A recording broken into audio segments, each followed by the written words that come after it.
I started working on it March 12th. I remember it really well because they canceled school that day and all these things started to happen, and we totally had to hit the ground running in 2020. And uh, it started to, as COVID, you know, spread, it started to be pretty apparent that we weren't going back to the way that we normally do things.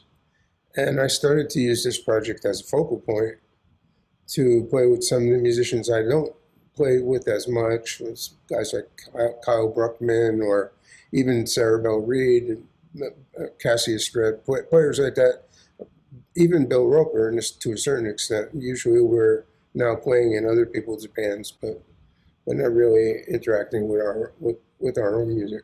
With when I say our own music, with pretty much my orchestral music and stuff. So I just kept working on it all the way across, and I finished it in August. And Pete was doing all the mixing, mastering, the editing, and stuff. It was like Herculean job, and he did an amazing job, I think, on it. Especially since some of the musicians, obviously the musicians couldn't come to us to record in the studio. So a lot of the musicians recorded in their own homes, which left the level of quality up to whatever they had. So we had some guidelines, and Wayne set up some guidelines, and I send out parts and basically what I wanted from them so that we could continue to collaborate over this period of time. And I think the result is a pretty positive thing where we kept a sense of community together, and you can't really tell. I don't think those players would have played any differently if they were away or present.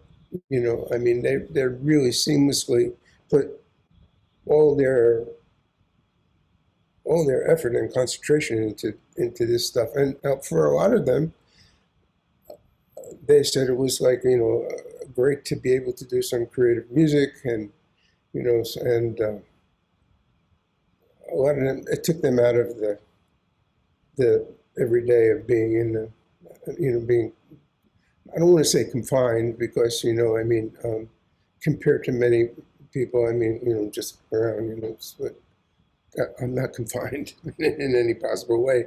I have all the tools I need to do what I need to do, and a lot of people are not as fortunate to do that. So this was also like kind of an homage or an inspiration to them, to keep plugging away, because this thing will last forever. So basically, I was just trying to do something positive within this, and it started with the germ of Rent saying, like, you're going to need a piece for 75 musicians. So my idea went to an orchestra almost immediately, and also I figured, like, well, I'm getting older. No one's knocking down my door to say, like, hey, Vinny, write a piece for orchestra. I mean, most of the orchestral approaches I see are pretty tame. They don't really use the orchestra for the potential that it has. And in that, I mean, like, usually it's like, oh, we'll bring in some, this is not to disparage anybody, but they usually bring in some popular figure to do their own music, and then they write an arrangement around it. Well, that's not really using the orchestra to its fullest extent. I'm talking about like improvising with the orchestra. So let's say we're playing section A. I hold up some cards, and we can go maybe to section H and have a soloist in between there, or I can point to somebody or a section to make a pad, or even an improvised background, or a melodic background. I mean, there are so many techniques now that we can use with larger groups that it's almost it's almost a shame not to use them in an orchestral setting. But yeah, most of the people are still approaching it in its very traditional, I want to say, sacred form. They don't want to mess with it, which is happening in almost every area of music, I guess. You know, I'm not really concerned with that so much as more concerned with like that the music sounds like the way I hear it or want to manipulate it, which sounds egotistical, and I guess it is, you know, in some ways. But I'm trying to take the ego part out of it so that it's like a sound that each person, as a listener, can come to fresh. And even a lot of the musicians. I had one musician listening to it, and he thought it was the soloist, and he wasn't the soloist at all. I thought that was great.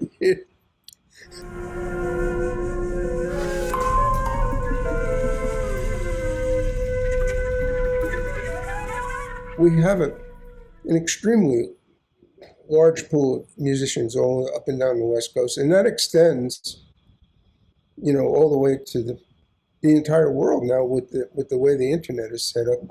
Um, um, of course, it's an internet, you know, but but but you know, like for example, Ken Filiano lives in New York City, and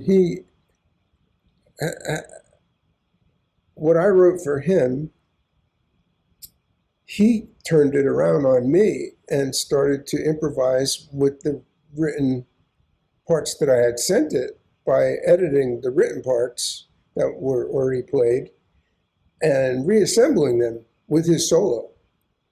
So he started improvising in sections, and then he would cut to another section and then cut to another section and do some very creative, you know, thinking with it. Of course, that drove Wayne crazy because everything was used to being in a linear fashion, you know, and this was a bit non-linear in some ways. Um, but the things that I had written for him worked, I thought, very well. And then I had to write from what he had played and orchestrate backgrounds like I would be conducting and do some things like in real time and have people play that or I play that or use samples to do that or however to do it and still get that feeling across.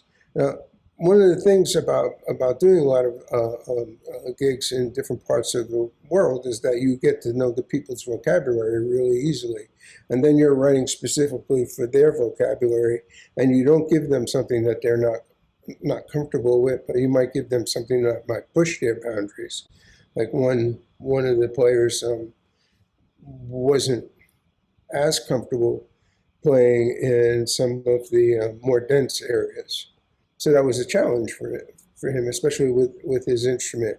Another another woman performer wanted to use mostly the textures of the instrument, but then she had to play very lyrically in this one section, so she had to come up with an approach to really do that. A lot of the musicians used electronics, which I was kind of prepared for, but not to the extent that many did. And that was interesting. So then I had to go back in once the solo was put in. Then I could go back in and maybe add shakuhachi, or maybe add the contrabass clarinet, or add some gongs and some singing bowls or things like that to reorchestrate it again to make those sounds have more presence in the recording.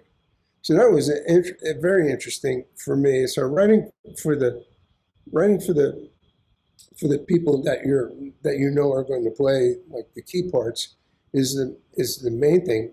The other part is just like writing for the orchestra as an instrument in itself, and that there's so many. I mean, really, there's so many great orchestral writers. You know, I'm very fond of people like you, DeFort, and I don't know. I like the spectral composers. I like a lot of the European composers, and I also like a lot of the American composers. I like a lot of music, you know. I mean, I like the Japanese sense of space and stuff. So each piece would have a character, and I wanted it to have a specific character. So the soloists, sometimes there are no solos. There's that too, you know. But mainly, since we're talking about the soloists, I wanted them to have a bed that they could sit in and feel comfortable. For some people, they felt comfortable doing intros and outros. So they created the arc of the piece with their improvisation into it. Tim Finney was particularly good at that, as he's the percussionist. He does a lot of very gorgeous bowing and rubbing of his instruments to really get the nuance and really getting these textures. Then you could slip string textures right into those sounds.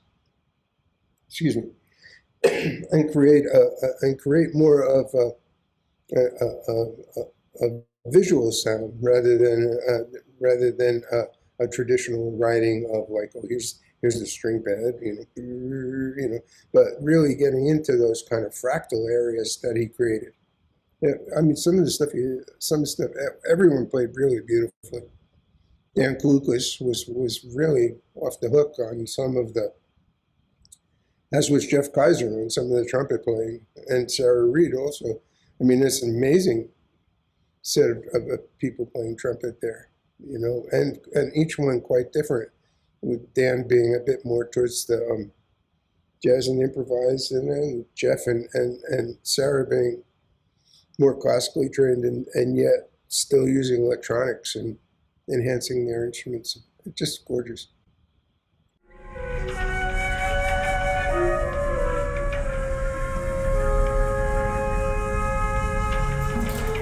And in some cases, I just had them play something. I gave them guidelines, like verbal guidelines, and then created pieces, like put them in different places, like that I felt would be really good introductions, or maybe in some cases, like I had written something, and then there'd be a space. I left intentional spaces where there would be an improv, and then it was a matter of like sometimes plugging in different people and then playing on top of that for myself, adding something or taking something out or doing something like that. So there were a lot of variants that I could draw from. I have the improviser. I have the improviser's contribution to the written parts. I have the orchestra. I have myself, which I mean, I have a lot of instruments to put in there too, and stuff. And then I have the beginnings and endings of the pieces that I can use as transitions or introductions. So I'm swimming in stuff. Matter of fact, it's been hard to actually stop. I'm trying to, over the last few days, I mean, I just put this on Bandcamp on the 25th. We stopped, I would say, maybe a few days before that. Just stopped. They say like, okay, we're done, and we finished everything. And Wayne and I got all the tracks. I put everything in order how I wanted it. He sent me the files and everything, and I started loading it up. And and it's been like, okay, do I stop? Do I keep going? I don't want to repeat what I've already done. So it's better to stop for a minute, which gives me some more time to practice on the regular instruments that I play for other things, and other people's music I have to play. But in essence, it gives me the time to like take a breather and get away from it, so that when I approach the next part, I can be fresher. Now with the metal thing, with the metal middle part, it's a lot different because there's a lot of high energy approach to this, and it's basically on two or three specific players, and most of the load is on them. But I'll also kind of jump in a couple of spots too. So that's going to be an interesting thing, because I had felt like that was completed, but it just doesn't feel complete at the moment. In the third section, I wanted to use some players from Cal Arts who are kind of acknowledged masters, like Winton, Lyman Winton, who's a gamelan master musician, not only in Japanese but Balinese and Japanese both, which is highly unusual. Usually it's one or the other. And so he's looking forward to playing on some of the things. So I have to watch about like now not really just using the instrument as a color or an effect, but really pay some homage to the tradition of what it is. So it takes a little bit more thought than just plugging something in, especially if I'm using African percussion, directly and stuff. That's the one thing I thought Randy Goss did a great job of incorporating frame drums and DAF and all these other more hand percussion instruments. Tabla in one part, even it's not a kanjuri he played, but I think Cantilli, maybe? No, it's not Cantilli. Can't remember the name of it, but it's like a Brazilian tambourine. Pandero, and just playing along in the parts and stuff like that. It was like, whoa! It added this whole different dimension to that.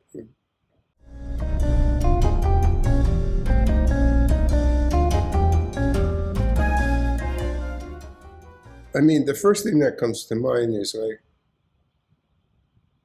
have you ever heard this much bad news all at once? There's no escape. I mean, before it used to be like you would hear from, read a paper or look on the news on television and see an overview of stuff. Okay. But now it's like 24/7. If you open any media, the first thing you're bombarded with is like everything that's wrong. And this starts to really get you depressed because there's no escape. I mean, there are people lined up on the streets who can't find a place to live because of COVID. They lost their jobs. There's nobody working. There's that. There are other people who had jobs and don't want to go back to work because they just are emotionally drained, I mean, there are people who are working and they're burnt out because they're constantly on a screen. There's not only that, but then there's the factor of like the social media where you hear, I mean, how many times a day can you look at people who really are dealing with these incredibly difficult situations? I mean, just yesterday, there were 3 people that I know kind of semi-closely who were in the hospital. I felt bad, my throat felt bad. Steve Swell, the trombonist, really fantastic trombonist. He felt something in his throat, and his girlfriend made him go to the hospital, and he had like a cancer. They found a cancerous thing in his throat, And luckily, they caught it in time, but he's knocked out for about 6 months on top of the COVID thing. So it's going to be very difficult for people like him to get back into the swing of things until he heals, And healing seems to be like a luxury at this point for most human beings. There's, of course, the just ended war and the scenes of all that destruction and devastation and the people trying to escape from a tyranny that some is real and some could be manufactured. We don't know because we don't live there, And I mean, should I go on? I mean, it's just like one thing after the other, Plus, there are your own everyday things where you're, confronted with your friends having problems and I have no work. All my work was canceled. All my work was canceled too. But luckily I teach and I had something to fall back on. Other people who are just like out in the trenches have nothing. So, so you try and give some money or you try and give some support. And this was a way I felt like, I mean, I'm not Mother Teresa or something like that, but this is a way I felt I could give back.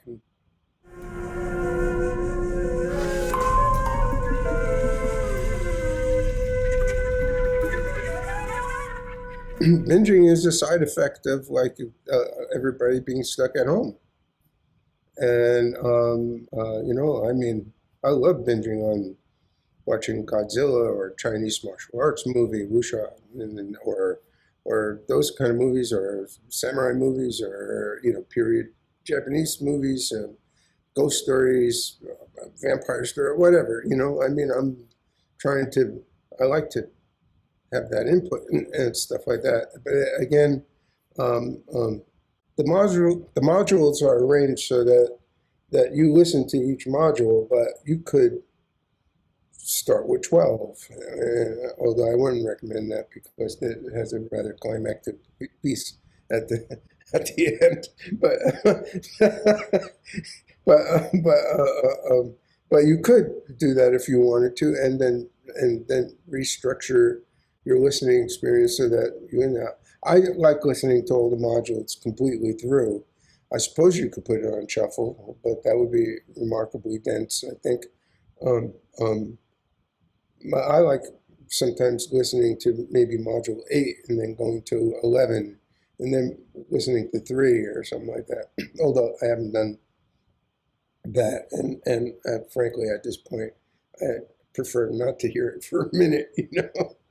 But but I find that there are new things in it every time I listen to it, which is rather striking because I've been listening to it for a year and a half. And I think that's that's exciting for me if I can keep finding something new in there, or just listening to the richness of the sound is the biggest thing for me. When, for example, like there's William Roper plays one of these pieces about going to Georgia, being. I mean, the implication to me is that he's a slave being taken somewhere against his will, and he's thinking that he's going someplace good, and all of a sudden he realizes that he's not in the snow. That's not snow. That's cotton, and I'm going to pick cotton. I'm being forced to pick cotton for somebody. I mean, it's a striking verbal thing that comes out of nowhere because you hear a piece, you go, oh, wait, did I play that piece twice? I don't know. And all of a sudden he comes out of nowhere with his with his words. It's just really striking. I mean, that's just one example. Other examples to me are Steve Adams, for example, takes a very nice alto solo, and all of a sudden these very wacky electronic sounds come out of nowhere, and he's duetting with them, and then there's an entire piece that's almost very very an energetic piece that he solos through because it's kind of chordal, and stuff. There are a lot of surprises and stuff. Even now, I'm still surprised. So I think it's pretty cool having that and keeping the listener fresh and such. Um, um, I mean, and like I said before, that makes me feel like I really need to focus in on the next two parts so that this can hold up against part one.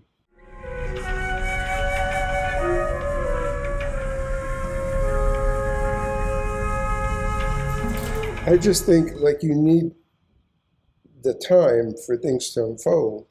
I mean, can you can can you imagine what's that Tarkovsky, the filmmaker? Can you imagine him doing like a 1 hour film? I can't.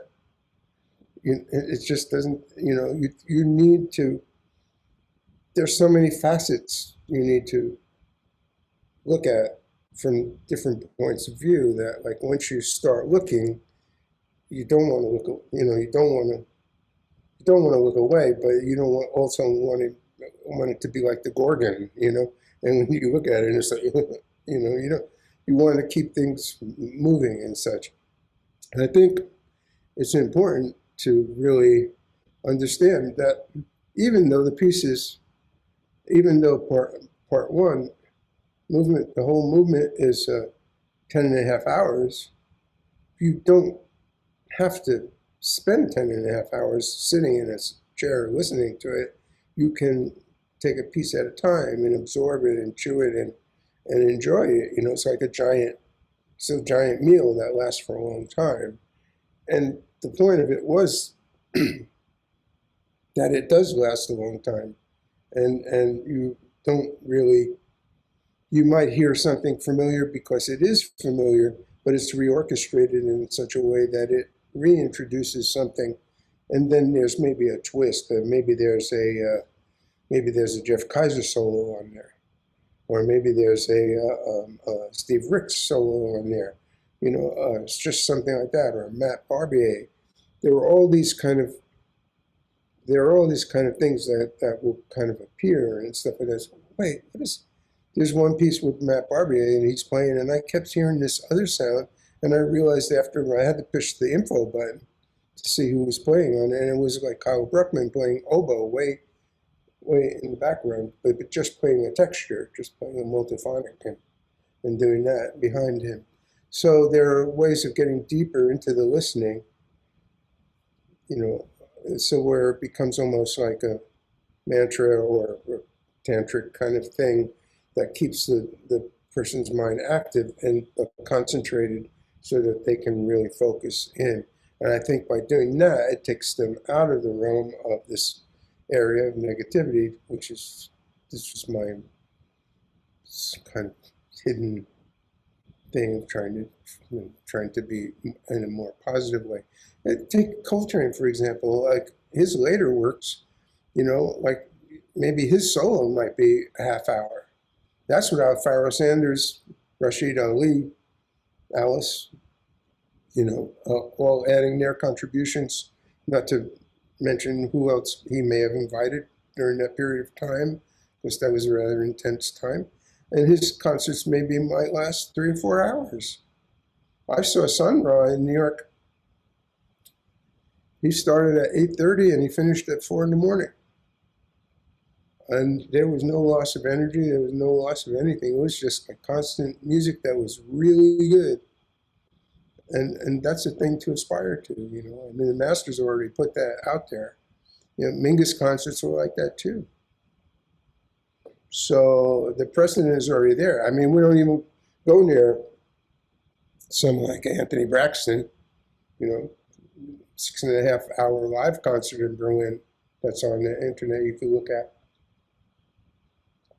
And really interesting different rooms and going to different spaces and different groupings of people playing and such. So, I mean, there's a precedent there, but it's one that maybe people avoid because you have to keep constantly. It's tough to work on because you constantly have to keep examining and re-examining. Then you have to step back and then re-enter into it as fresh. So you want to make sure that you're not repeating and not mining territory that's already been mined by yourself.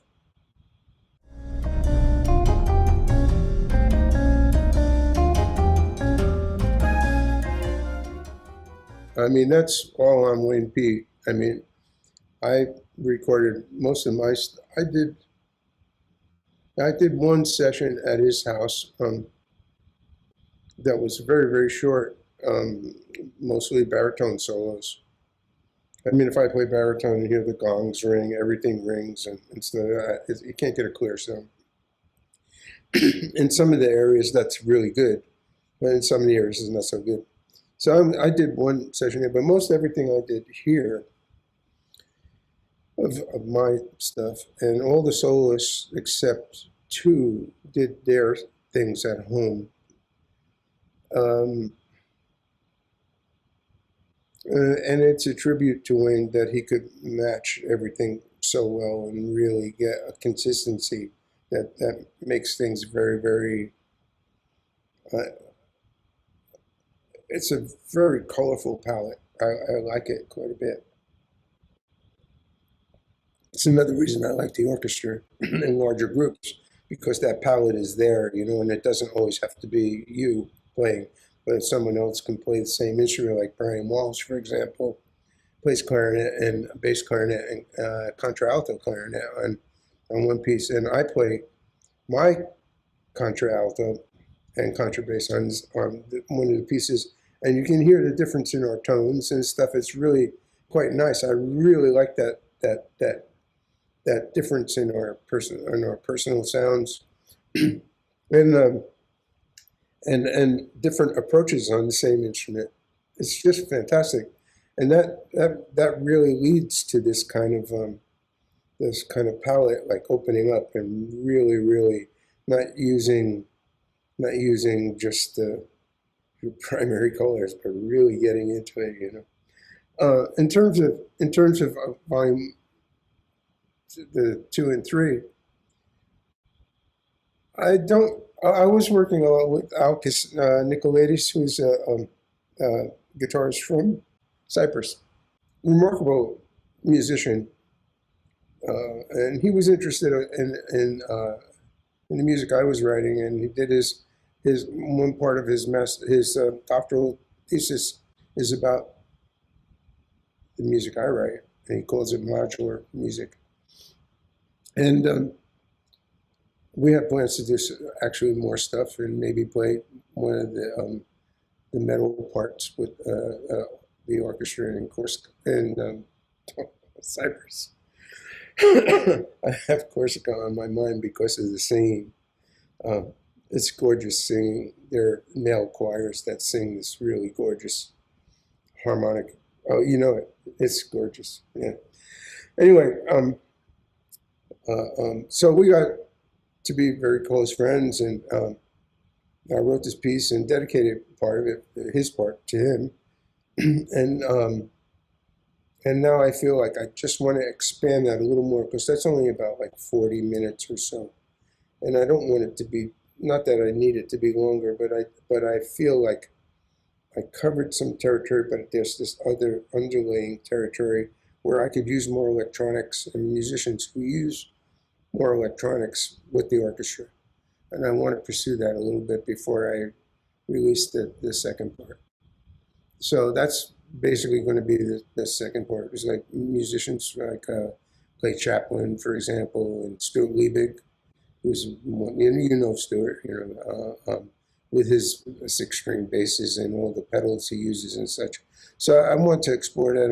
I'm thinking also of a very nice guitarist named Jake Vossler, who I played with in Dan Rosenblum's group, Burning Ghosts. So that, I'm trying to incorporate and set up some different structures that are maybe a bit more spacious. And not the typical thing you would think of once you hear, oh, it's for metal, So I don't want to go in that area.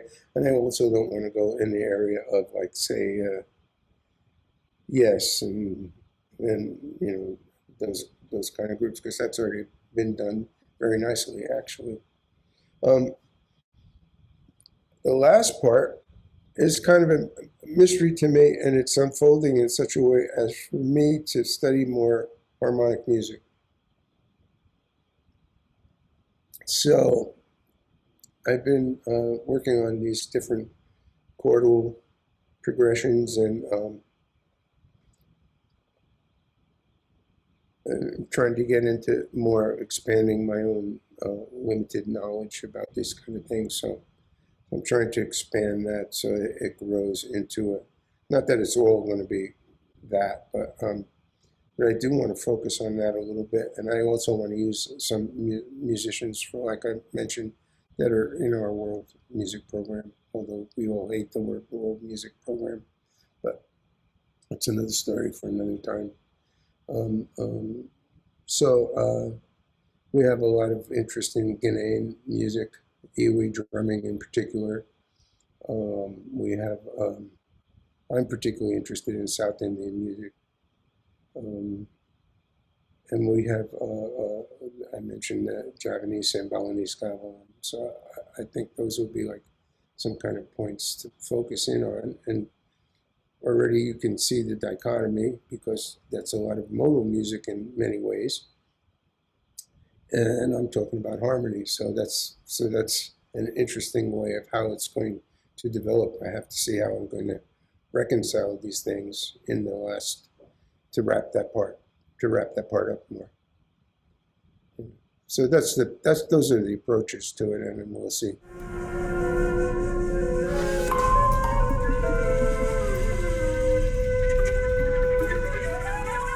I'm totally overjoyed with the contributions of the improvisers. I mean, I'm just floored at how consistently good everybody played, uh, or I should say, as consistently well as everyone played. But but they really made it come more to life. You know, I mean, they brought this inner spark to it. You know, I mean, some of Derek Stein's cello solos and Vicky Ray's inside the piano things. You know, I mean, those are things that I had to go back and look at and reorchestrate and kind of dig in and then it gave me ideas of things to do for some of my for some of the solo sections in the pieces, like overdub sopranino saxophones, but not make it sound squeaky and loud and stuff, but really keep a dynamic so that people would know what that was, but almost like a cloud, like a gas cloud almost, you know. And things like that. And it also kept me on top of my instruments. I mean, I played everything from piccolo to contrabass flute and A flat clarinet to contrabass and blah blah blah. So that was really good for me, and I think that being inspired by the people around me is the thing that's the greatest. That's the greatest joy about doing these larger group things, because you see how warm and excited the people are to be included and to play and to contribute to your music. It's just, you know, very humbling.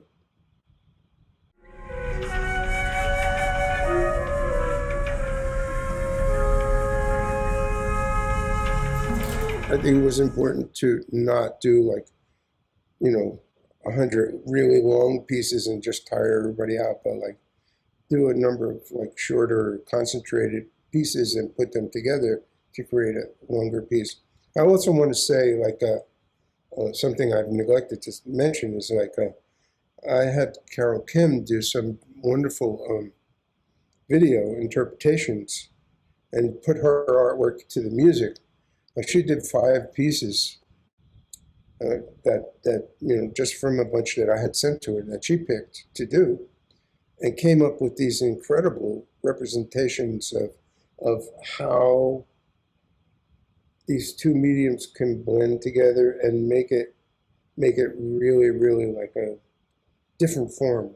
I was very excited about her contributions, uh, um, and I don't want to leave her out. So maybe when we do the thing, you can put the links to the Vimeo page, so people can see that. I mean, I think it's really spectacular work, and again, it shows a joy of commitment and love for just doing, you know, just like expressing their their creativeness and positivity using the work as a base to, you know, to amplify that.